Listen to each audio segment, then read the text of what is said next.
অজুর সুন্নত সমূহ ও সুনানুত তাহারাতি, অজুর সুন্নত সমূহ।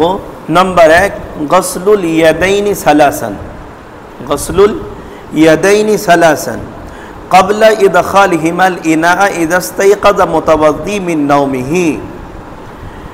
ঘুম হতে জাগ্রত হয়ে পানির পাত্রে হাত প্রবেশ করবার পূর্বে 2 হাত 3 বার ধৌত করা।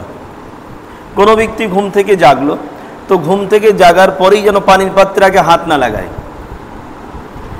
আগে তার জন্য প্রয়োজন হলো 2 হাতের কবজি পর্যন্ত সুন্দরভাবে ধুতে হবে। ধুয়ে নেওয়ার পরে এরপরে অজুর পাত্রে যে পানি রাখা থাকবে সেই পানি সে ব্যবহার করবে অজু করবার জন্য। আচ্ছা, ঘুম থেকে জাগার পরে পানি ব্যবহার করতে বা অজুর পাত্রে হাত দিতে নিষেধ কেন করা হয়েছে? যেহেতু নবী আলাইহিস সালাতু ওয়াস সালাম হাতে বলেছেন, ইযা ইসতাইকাযা আহাদুকুম মিন মানামিহি ফালা ইয়াগমিসান্না ইয়াদাহু ফিল ইনা হাত্তা ইয়াগসিলাহু ফাইন্নাহু লা ইয়াদরি আইনা বাতাত ইয়াদুহু। অর্থাৎ যদি তোমাদের কেউ ঘুম হতে জাগ্রত হয় তখন হাত ধৌত না করে পানির পাত্রে প্রবেশ করাবে না, কেননা সে জানে না যে রাত্রে তার হাত কোথায় পৌঁছেছিল। এই কারণে ঘুম থেকে জাগার পরেই আগে 2 হাতের কবজি পর্যন্ত সুন্দরভাবে ধুতে হবে। তো এই কবজি পর্যন্ত 3 বার ধৌত করা হলো সুন্নাত। তাহলে অজুর সুন্নাত সমূহের মধ্যে প্রথম হলো 2 হাতের কবজি পর্যন্ত 3 বার ধৌত করা। নাম্বার 2, ওয়া তাসমিয়াতুল্লাহি তাআলা ফি ইবতিদাইল ওযুই, অজুর শুরুতে বিসমিল্লাহ বলা। নাম্বার 3, ওয়াস সিওয়াকু, মিসওয়াক করা। নাম্বার 4, ওয়াল মাগমাদাতু, কুল্লি করা। নাম্বার 5, ওয়াল ইস্তিনশাকু, নাকে পানি দিয়ে পরিষ্কার করা, নাকে পানি দিয়ে পরিষ্কার করা। নাম্বার 6, ওয়া মাসহুল উযনাইনি, 6 নম্বরে 2 কান মাসা করা। আর 7 নম্বরে ওয়া তাখলিলুল লিহিয়াতি, দাড়ি খিলাল করা। নাম্বার 8, ওয়াল আসাবি'i, আঙুল সমূহ খিলাল করা। নাম্বার 9, ওয়া তাকরারুল গসলি ইলা সালাস, প্রত্যেক অঙ্গ 3 বার করে ধৌত করা।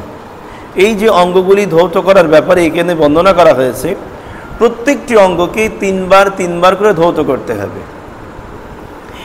এই বিষয়গুলি হলো অজুর মধ্যে সুন্নাত।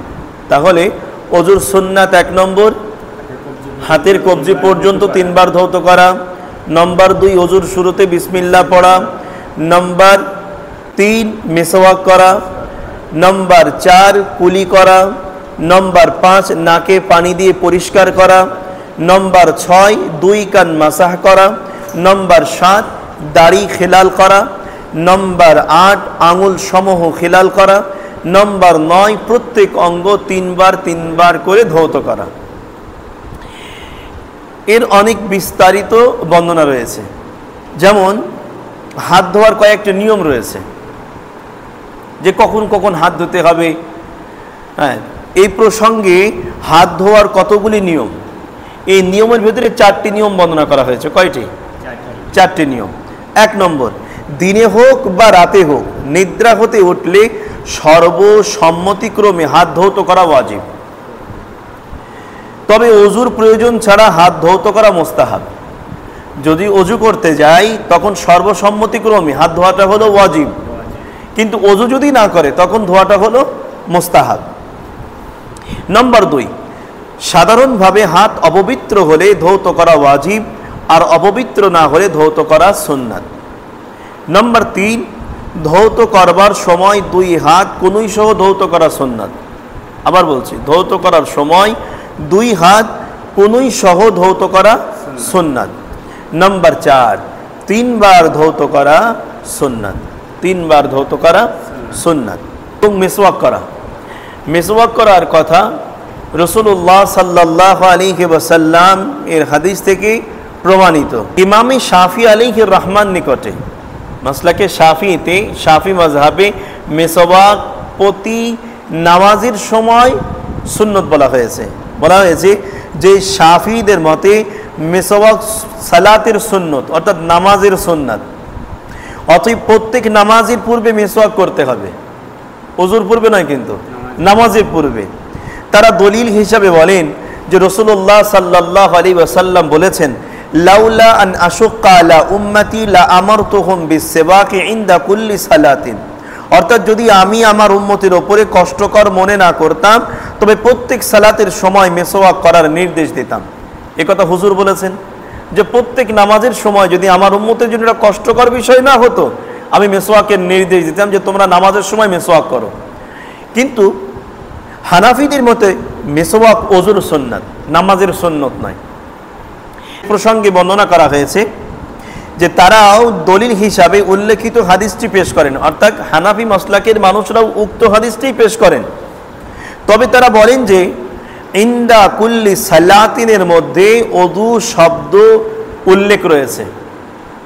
মূল বাক্য হবে ইনদা ওযুই কুল্লি সালাতিন, প্রতি নামাজের ওযুর সময়। এই পয়েন্টটা আমাদের বুঝতে হবে, প্রতি নামাজের ওযুর সময় মেসওয়াক করা সুন্নত। ইমামে শাফি আলাইহির রাহমা বলছেন প্রতি মেসওয়াক করা সুন্নাত, কিন্তু ইমামে আবু হানিফা আলাইহির রাহমা অর্থাৎ হানাফি মাসলাকে বর্ণনা করা হলো প্রতি নামাজের ওযু করার সময় মেসওয়াক করা সুন্নাত।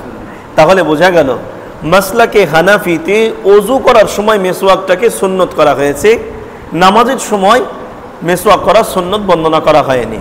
তাহলে উপরোক্ত যে 9টি বিষয় আমরা আলোচনা করলাম, এই 9টি বিষয় হলো ওযুর সুন্নত সমূহ।